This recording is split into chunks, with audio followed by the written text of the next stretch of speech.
Hey guys, today I'm here with the lighted center mirror from X-Bright. Installation on this is going to work with a cord going up, down, through to the engine.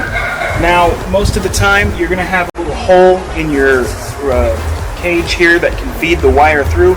If not, just zip tie it to the bar here and hook it up directly into the ACC up in the front. Then you're going to want to feed the switch in through here, and you'll be able to switch that on and off, and it'll be set right in this little section here. So once you've got everything hooked up, you can put your hood back on, tighten everything up here, hook the brackets up here to here, tie this up, make sure it goes nut, washer, and the base of this. And once that's ready to go, all you gotta do is flip this switch, and you can turn it on and off and keep it steady while you're riding.